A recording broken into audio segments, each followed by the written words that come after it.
Hello friends, हमारे इस channel में आप सभी का स्वागत है। और आज हम इस वीडियो में एसएससी एमटीएस का नोटिफिकेशन आउट हो चुका है, उसके बारे में डिस्कस करेंगे। ये नोटिफिकेशन 5 फरवरी को रिलीज हुआ है और 10,000 प्लस वैकेंसीज है इस टाइम एसएससी एमटीएस में। और 10 पास उसका एजुकेशन चाहिए। तो चलो फ्रेंड्स, देखते हैं।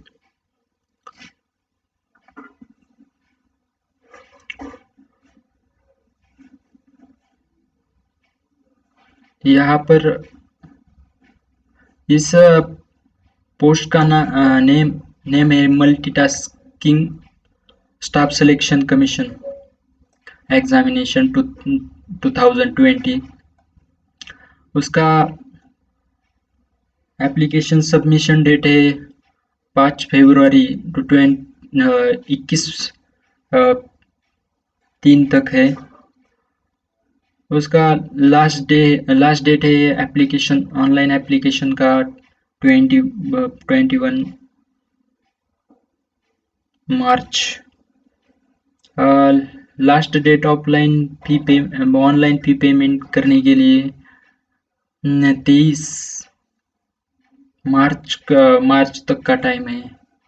और जनरेशन ऑफ ऑफलाइन चलन 25 मार्च का डेट है। और इसका टीयर 1 का एग्ज़ाम कंप्यूटर बेस्ड एग्ज़ाम है। ये कंडक्ट होने वाली है 1 जुलाई टू 20 जुलाई तक ये एग्ज़ाम चलेगी। और टीयर 2 एग्जामिनेशन है, वो डिस्क्रिप्टिव होने वाली है और उसका डेट 21/11 का है।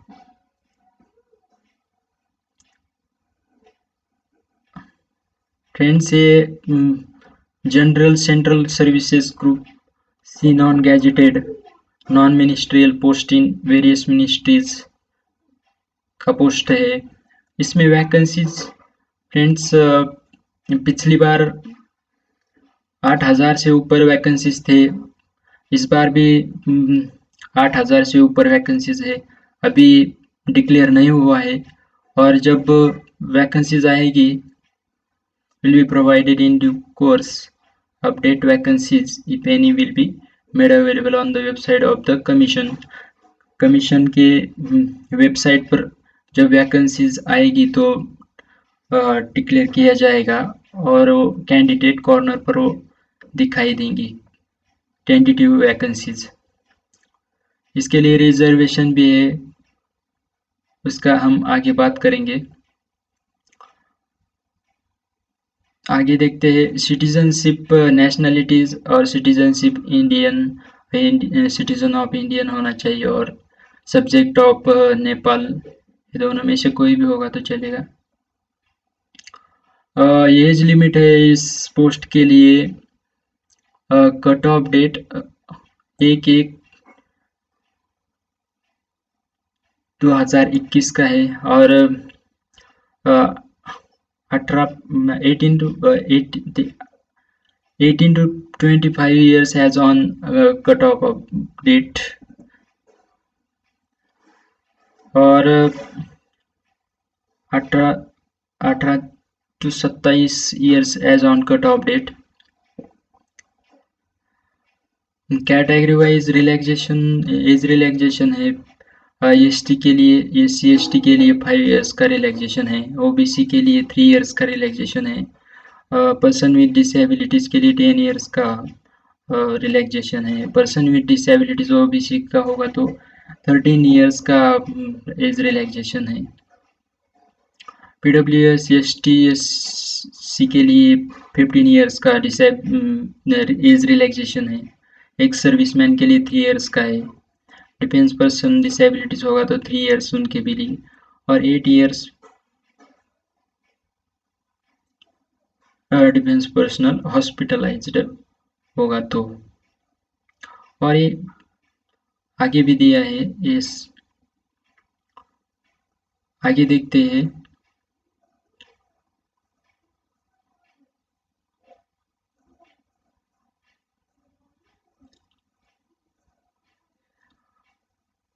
फ्रेंड्स ये उसके बाद इसेंशियल क्वालिफिकेशन, एजुकेशनल क्वालिफिकेशन, ये बहुत ही इम्पोर्टेंट पार्ट है। अ, इस एग्ज़ाम के लिए आप कौन 10th पास होना चाहिए, मैट्रिकुलेशन एग्जामिनेशन पास होना चाहिए, और कोई भी यूनिवर्सिटी से, कोई भी बोर्ड से पास होगी तो भी चलेगा, कौन से भी बोर्ड से। अप्लाई कैसे करेंगे फ्रेंड्स इसके लिए? इसके लिए ये वेबसाइट दिया है, और मैं ये वेबसाइट हमारे चैनल के डिस्क्रिप्शन बॉक्स में भी दे दूंगा। ये उसका ऑफिशियल वेबसाइट है SSC CGL का, उस पर जाकर आप अप्लाई कर सकते हैं। और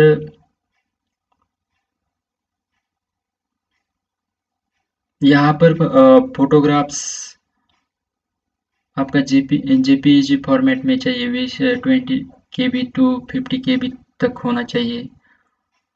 और फोटो में कैप पहननी नहीं चाहिए, कैप नहीं होनी चाहिए, चश्मा और और ईयर्स दोनों दिखने चाहिए। उसके बाद लास्ट डेट तक कैंडिडेट ने फॉर्म भरने के लिए नहीं देर करनी चाहिए, जल्दी ही फॉर्म भर देना चाहिए, नहीं तो वेबसाइट क्लोज हो जाती है लास्ट टाइम पर। एप्लीकेशंस फीस की फ्रेंड्स, जनरल जनरल के लिए 100 रुपीज़ का है, और वुमन कैंडिडेट्स हैं, शेड्यूल कास्ट और schedule tribe message caste caste है, उनके लिए फीस ही नहीं है। PWD के लिए भी नहीं, और एक सर्विसमैन के लिए भी फीस में छूट है, उनके लिए कोई फीस नहीं है। नेक्स्ट देखते हैं friends, centre of examinations. Centres किधर किधर आएंगे एग्जामिनेशंस के, तो central region Bihar and Uttar Pradesh, eastern region में Andaman Nicobar island, Jharkhand, Orissa, Sikkim and West Bengal, Karnataka Kerala region, फिर Madhya Pradesh sub region, north eastern region, northern region, northern western sub region, southern region, western region Maharashtra, Dadra and Nagar Haveli and Daman and Diu, Goa, Gujarat and Maharashtra. Maharashtra के लिए इधर अमरावती, औरंगाबाद, जलगांव, कोल्हापुर, मुंबई, नागपुर, नांदेड़, नासिक, पुणे, ये सभी सेंटर है। इसमें से आप जो चाहे सेलेक्ट कर सकते हो। आगे देखते हैं एग्जामिनेशंस, स्कीम ऑफ एग्जामिनेशन है, एग्जामिनेशन का पैटर्न कैसा है देखते हैं। पेपर 1 कंप्यूटर बेस्ड एग्जामिनेशन है, और पेपर 2 डिस्क्रिप्टिव पेपर एग्जामिनेशन है। पेपर 1 के लिए सिलेबस है friends, general English 25 question 25 marks, general intelligence reasoning 25 question 25 marks, numerical aptitude 25 questions 25 marks, general awareness 25 questions 25 marks, और टाइम इसके लिए है 90 मिनट्स, और स्क्राइब्स यानी जो हैंडीकैप्ड है उसके लिए 120 मिनट्स का टाइम है। ये बहुत ही इजी है एग्ज़ाम, जनरल इंग्लिश और general intelligence and reasoning, numerical aptitude. अब चाहे तो इजीली निकाल सकते हैं, टाइम भी बहुत है एग्जाम के लिए। पेपर 1 ऑब्जेक्टिव टाइप होगा और मल्टीपल चॉइस क्वेश्चंस होंगे उसमें। Question part 3, the part 2, 3 and 4 questions will be both in English and Hindi. English and Hindi में पार्ट 1, 2, 3 एंड 4 में क्वेश्चन जो होंगे हिंदी और इंग्लिश दोनों लैंग्वेज में होगी। आप जो चाहे सेलेक्ट कर सकते हैं। इसके लिए निगेटिव मार्किंग है। हर एक रॉन्ग मार्क को 0.25 का निगेटिव मार्किंग है। इसीलिए जो आंसर आते हैं उसे ही सेलेक्ट करो, वरना मार्क्स कम हो जाते हैं, जो आए हैं उसमें से भी कम हो जाते हैं। पेपर 2 में डिस्क्रिप्टिव पेपर है। पेपर 2 इसमें निबंध लेखन करना है और लेटर राइटिंग, पत्र लेखन करना है।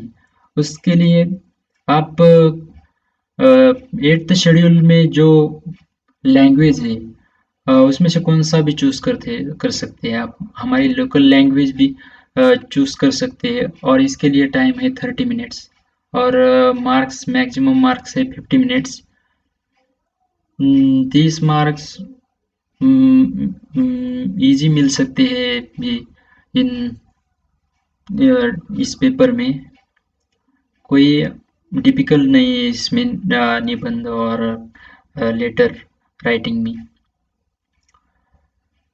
Paper 2 pen and paper type का, डिस्क्रिप्टिव टाइप का पेपर होगा। और पेपर 2 ओनली क्वालिफाइंग पेपर है और उसके मार्क्स काउंट नहीं किए जाएंगे मेरिट में। इक्वल होगा जब दो कैंडिडेट का मार्क्स इक्वल आएगा पेपर 1 का, तो उसमें पेपर 2 का मार्क्स काउंट किए जाएंगे और उस पर उसका कट ऑफ लग जाएगा। पेपर 1 पर 1 पे ही कैटेगरी वाइज कट ऑफ लगेगा। पेपर 2 ओनली क्वालिफाइड पेपर है। इसके लिए इंडिकेटिव सिलेबस क्या है देखते हैं। कंप्यूटर बेस्ड एग्जामिनेशन के लिए पेपर 1 के लिए तो इंग्लिश लैंग्वेज,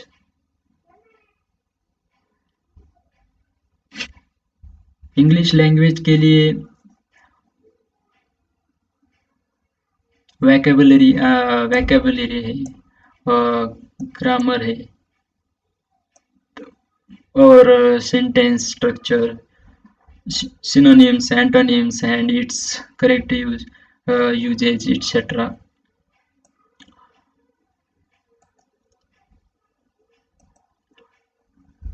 और जनरल इंटेलिजेंस एंड रीजनिंग में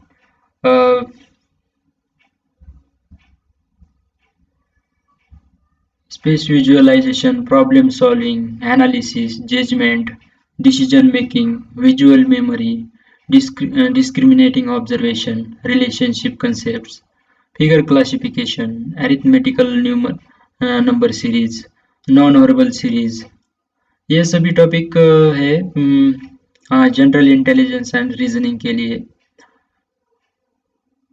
ये अच्छा प्रिपरेशन किया तो इसमें अच्छे मार्क्स आ सकते हैं। ये इतना भी कोई डिफिकल्ट नहीं होता है। और न्यूमेरिकल एटीट्यूड में numbers, decimals and fractions and relationship between numbers, fundamental arithmetical operations, percentage, ratio and proportion, average, interest, profit and loss, discount, use of table and graphs, measurement, measuration, time and distance, ratio and time and work। ये easy chapter है। ये भी थोड़ा बहुत होता है difficult भी, लेकिन प्रैक्टिस से अच्छी तरह से प्रैक्टिस करोगे तो इसमें को मार्क्स लाना कोई बड़ी बात नहीं है। ये ये सभी टॉपिक है न्यूमेरिकल एप्टीट्यूड के लिए। और जनरल अवेयरनेस में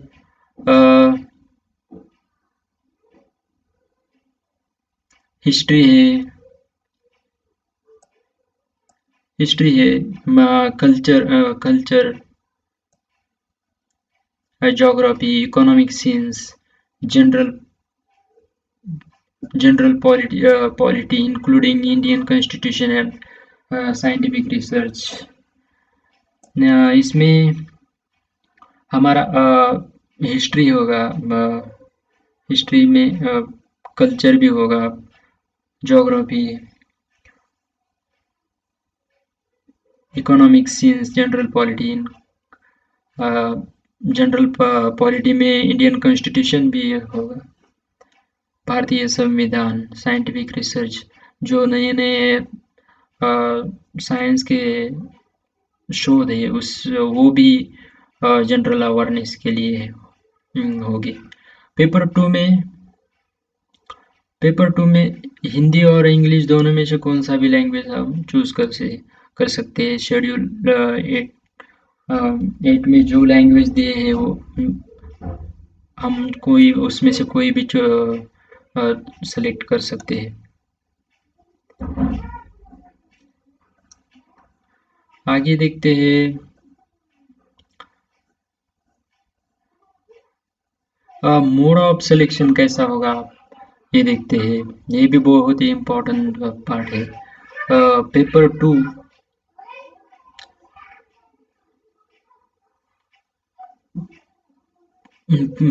टू के लिए पेपर वन में अच्छा मेरिट में आएगा तो ही पेपर टू के लिए सेलेक्ट होगी। और क्वालिफाइंग मार्क्स पेपर टू कितने होने चाहिए, तो 40 marks for unreserved categories, 40% marks, and 35% for marks for category candidates. 40% 40% जो ओपन है उनके लिए मार्क्स लगते हैं, और 35%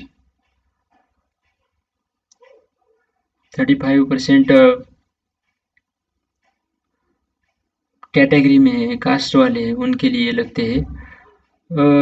50 में से 35% निकालो और 40% निकालो, देखो कितना आता है।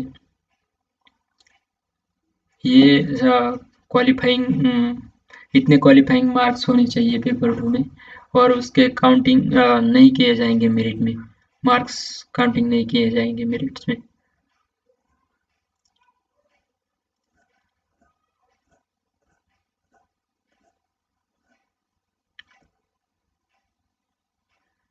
और ये आगे दिया है वो आप पढ़ लीजिए। ये इतना इम्पोर्टेंट नहीं है, जो इम्पोर्टेंट था वो हमने सब कुछ देख लिया है। तो थैंक यू फ्रेंड्स, हमारे इस वीडियो को लाइक करिए, शेयर करिए, और हमारे चैनल को सब्सक्राइब कीजिए। Thank you.